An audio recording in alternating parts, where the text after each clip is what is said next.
Sapanto wahyune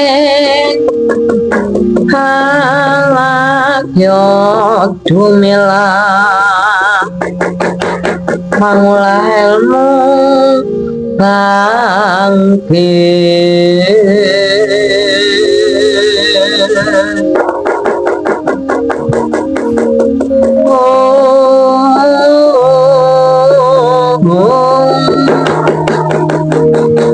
bangkit remangkut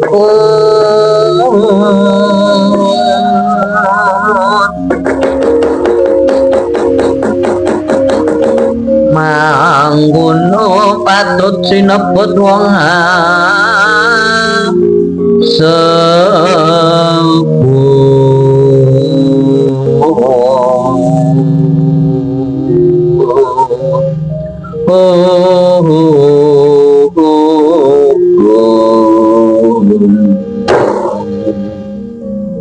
pawongan jeneng sira prapta ning negara Ngamarta sinten to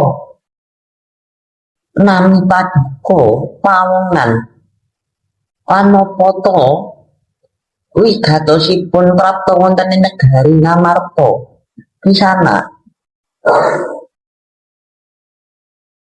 Nunamit pasang Kalimantan B ini benar elo duni kemawang tawang tuang jiun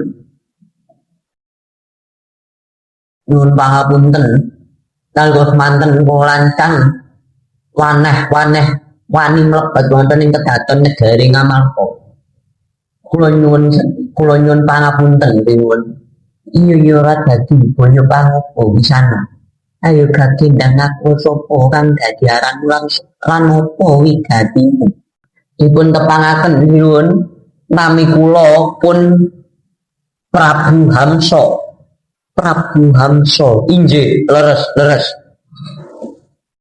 kula menika wingking saking negari Giri Bojro saka negari Giri Bojro nggih leres mekaten nyuwun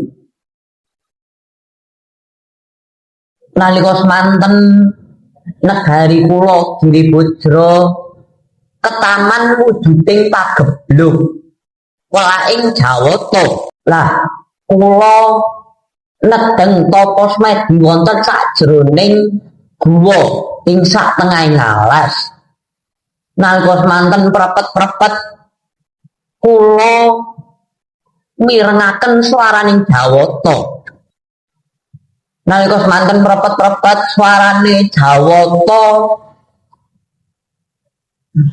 ngomong bilih negari Giri Bojro boten bakal ketaman mula ing Jawata yen sampun wonten tumbal pusaka ampuh pusaka kadewatan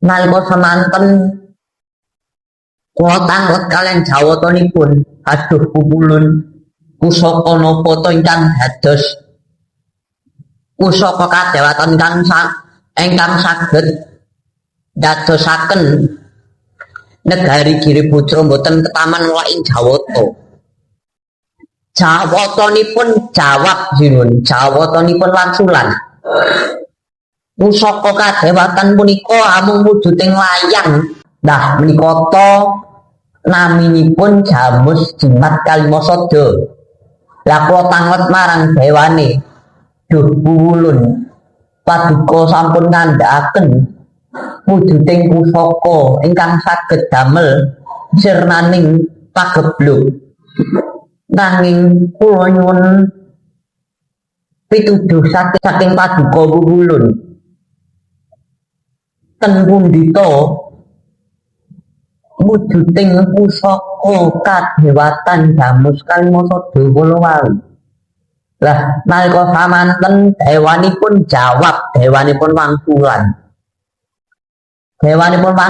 bilih wujuding pusaka kadewatan Jamus Kalimasada punika amung wonten ana ing tanah Jawa nggih punika wonten negari Ngamarta ya negari Indraprasta Nalika samanten kula ketemu kalian negari gede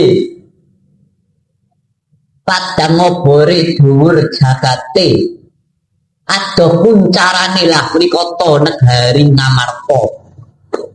Kos manten negari Ngamarta lagi gelar wujuding pasewakan agung. Lah kula nyuwun pangapunten sinuwun bilih kula lancang mlebet wonten ing kedaton negari Ngamarta. Nikata ingkang dados bab dados kula sinuwun nyuwun pangapunten saderengipun. Nyeka sang Pandu putra Madaksu mengko kapya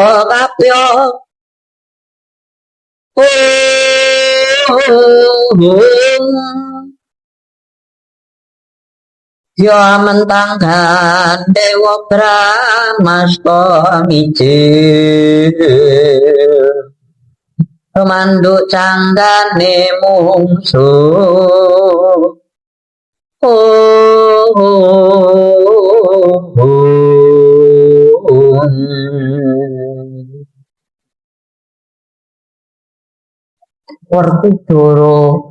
Werkudara adikuti pun kakang ora bisa mangsuli apa to sing dikandhakake pawongan Prabu Hamsa iki Yai. Coba to sira Yai Werkudara ingkang mangsuli pangandikane Prabu Hamsa. Wah, yo ora sah cawe-cawe perkara iki. Coba tak wangsulane. Pawongan tak wangsulane barep kakang ora bisa mangsuli apa kang dadi pangandikanmu. Mula dina iki wangsulane diparingake ana ing aku supaya murpawase sapa to blaring wangsulan kuwi mau. Ha iya, pripun wangsulan paduka Raden Werkudara bilih usaka jam sekali masa menika dipun paringaken kanthi tanpa biaya gratis kula matur sembah nuwun sak ageng-agengipun nanging bilih kengken bayar glaring pusaka jam sekali masa kula kedah bayar ngangge napa pirang-pirang padaliun badhe kula bayar Raden. Bilih kedah dipun ganti kangge wujuding kidang menjangan cacah 1200 kula mboten badhe selak badhe kula laksanakaken badhe kula golekaken wujuding kidang menjangan cacah 1200 menika Raden.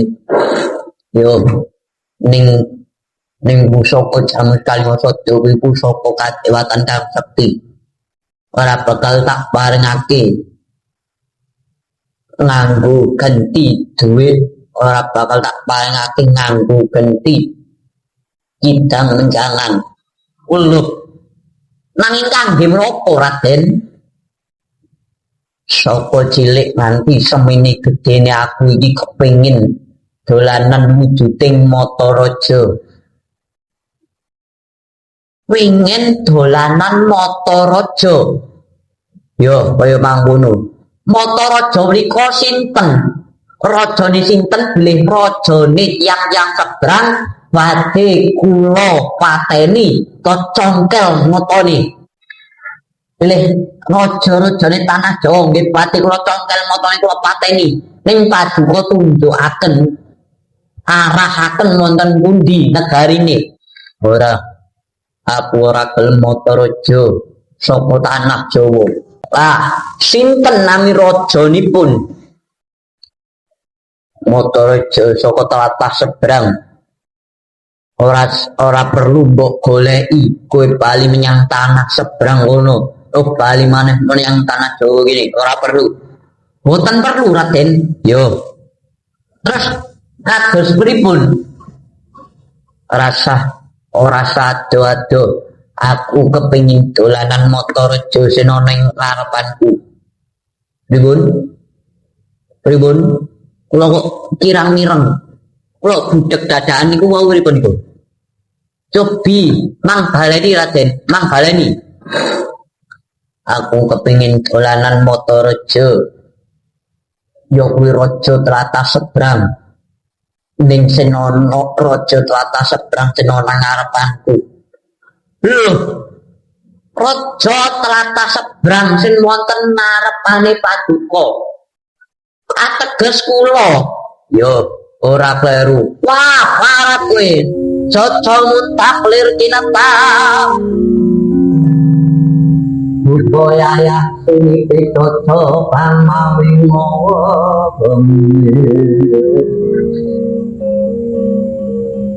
umat copatune hati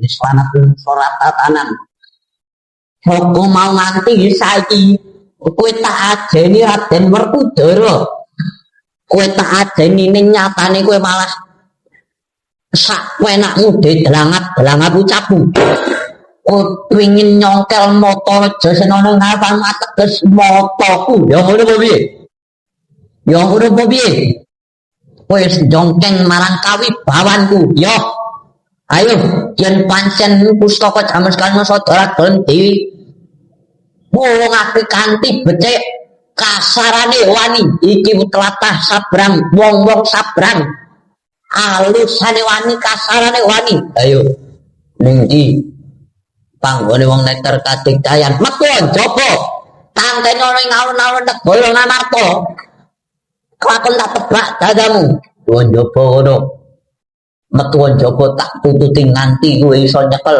Werkudara bumi langit tangkep yo pancen ngomong ini ing jaba kowe walat kowe Werkudara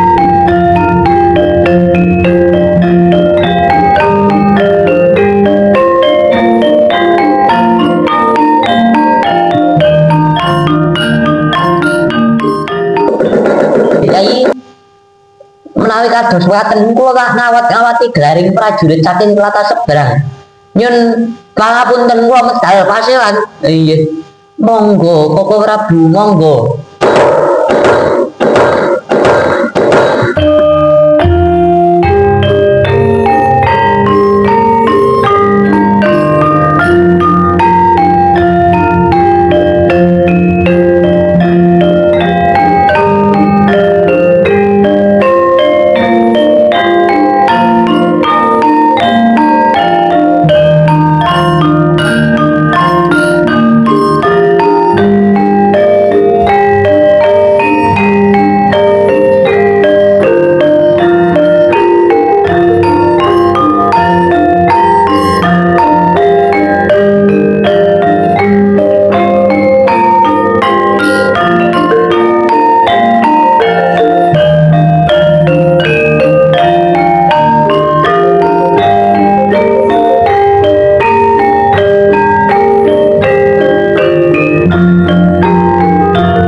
Hatiku Diarjuna ayo dadi cawismu glaring sesaji raja saya para kependhem para gumandul lan satunggalane pun kakang mundur kedaton Yai ayo mong ayo kula dherekaken Para Prabu sampun paripurna ingkang samya embal wacana nalika manten kundur kedaton Sang Nata Prabu Darma Kusuma jelek mudhun saking dampar kencana saking katebian Katon Susanti Kamulyani.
Langing manggung kandu bimang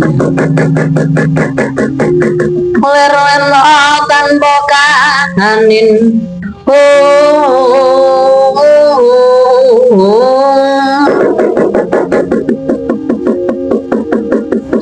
yen tan lulus sang Sri Hamengku Sangkya Utama Wisya Trinare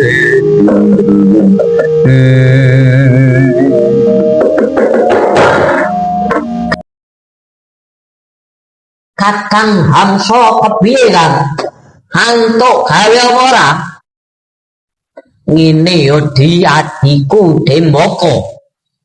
Nalika samono pun Kakang coba gawe sanggit supaya bisa ngrebut pustaka Jamus Kalimasada. Yen mengko pusaka wis bisa tak rebut bakal gampang mateni para Pandhawa. Nanging kasunyatane jebul bener para Pandhawa wong pinter-pinter kabeh. Lha niku jenengan niku terus kepriye Kang? Iya. Aku ora ngerti, coba to siadi gawe yo. Iku partikel supaya bisa mateni. Goblok, miturut panemu piye? Pun nek miturut kula kali togok pun boten samajeng bali kemawon. Ning yen aku bali mestine aku bali Giribadra didukani karo Prabu Jarasandha. Mergo ora bisa nggawa bakal dibeleh guluku. Ya kuwi resikone sawung karo Ratu Antara ya ngono kuwi. Wis kan ngene wae. Awak dhewe iki raga loro nyawa siji. Kowe majune aja nganti bareng majune siji-siji. Ngono ya Yai Dembaka. Iya Kang, ayo maju saira dadak kuwi ditapno para wadya bala.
Henti-henti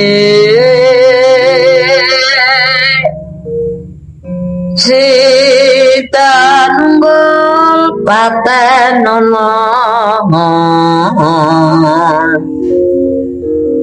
Panunggula putusane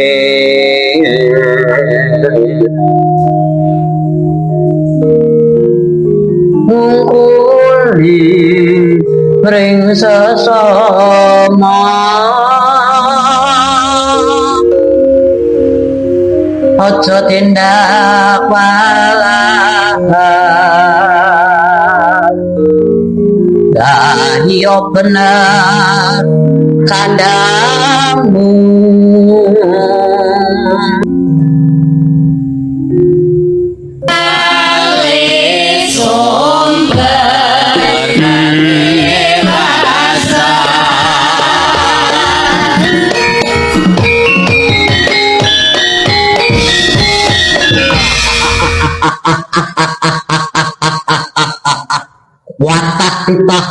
titah ana satrenga kelah tengah dalan sapa kowe Senopati Ndorowati satreng Darboji satreng Lesan Kura jenengmu Raden Setyaki Singa Mlang Jaya ya Bima Kuning ayo takon kowe sapa ngati tanpa aran yo kowe takon karo aku aranku Tumenggung Sumbang Trojejyo ya dasar ngono to ayo jaluk pustaka Jamus Kalimasada kena pustaka Jamus Kalimasada mbok jaluk yen wis sempal kau temen Setyaki kena pustaka Jamus Kalimasada mbok jaluk yen wis sempal kau temen Setyaki babu arep opo pancen kaya mangkono madha keperangan sotaan pendarat ring daswara cepatnya menjengkelang pandamu lakon tibarat nyawamu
ngarepe dhewe wong-wong Ngamarta Barat.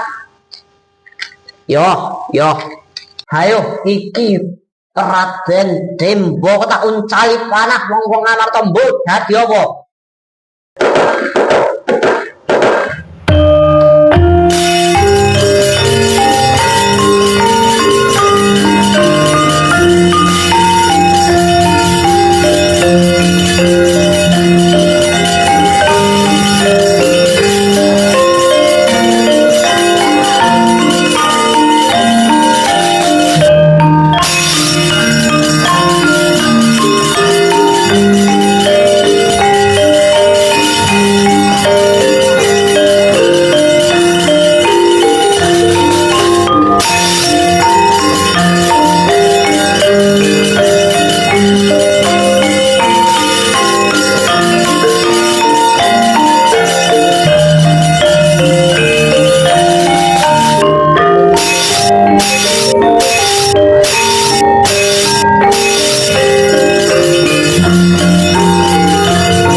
Dian sapa nguncali panah ra nganggo sumbar iki.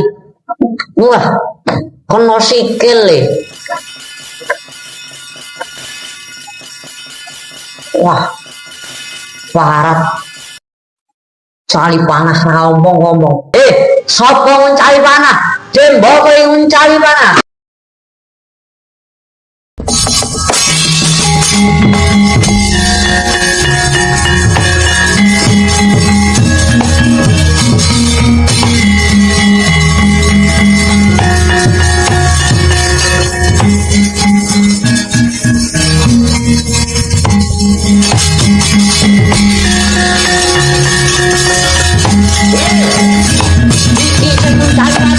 Yo, kowe Dembo mencari panah. Ayo panahi di gua.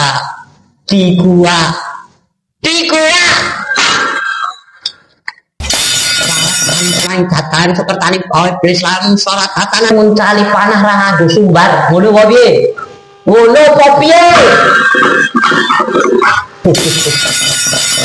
Ayo panahmu ngeneni sikilku lho, ngeneni tengkakku. Kinata Mandura, ayo. Wis wani nantang perkara karo Nata Mandura kenek tungkakmu. Wah. Dublak tungkak cangkemmu kowe.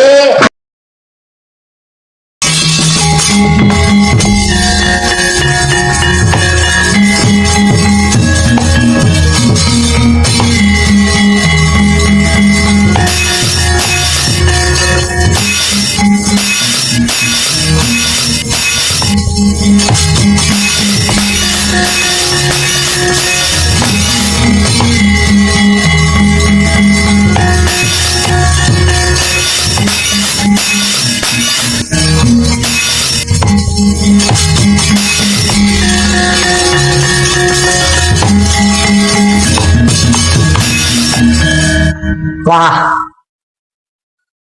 hatiku Demboko, tangi. Wah, orang ono tak jandunge iki. Wah yo, roh golure nyawa siji tak lompati tangi iki.